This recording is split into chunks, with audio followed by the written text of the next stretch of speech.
some of his posts during his war of words with the president last week, saying they went too far. The president is said to be appreciative of Musk's public apology.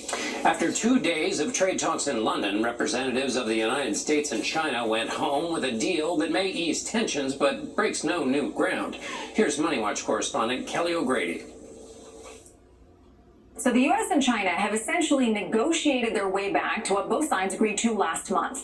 If the deal goes through, China will keep a 10% tariff across the board on products it's buying from the U.S.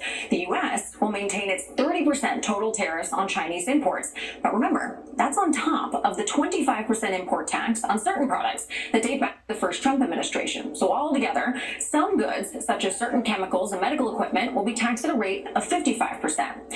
An important point for American negotiators centered on rare earth elements, which electronics and defense companies need to make specialized products. China will start selling those to the U.S. again, and the U.S. will allow Chinese students to continue attending American universities. And the disgraced movie mogul Harvey Weinstein got a mixed verdict from a jury at his sex crimes retrial here in New York.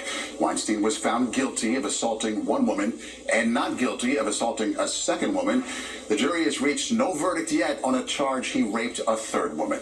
Nikki Batiste is at the courthouse in Lower Manhattan. Jury deliberations became so heated it led Harvey Weinstein, who has cancer and uses a wheelchair, to ask the judge to stop the trial because he said it was unfair. Instead, Weinstein was found guilty for the 2006 sexual assault of Miriam Haley, his former production assistant. I'm relieved, really relieved. Very grateful to the jury. Just, the idea that someone wouldn't believe the truth, like just the thought of that is just so awful.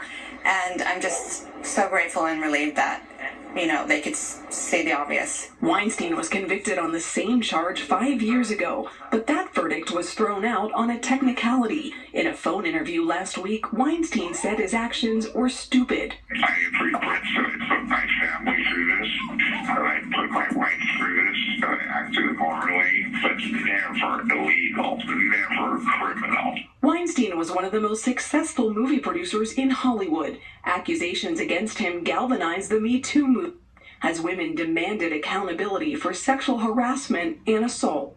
Gloria Allred has represented women in cases against Weinstein. Where is the Me Too movement now? It's alive and well in New York, in California, throughout the country, and throughout the world. Women coming forward. They're still willing to come forward.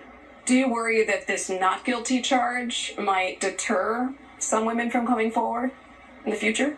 I don't. I think the focus is he was convicted.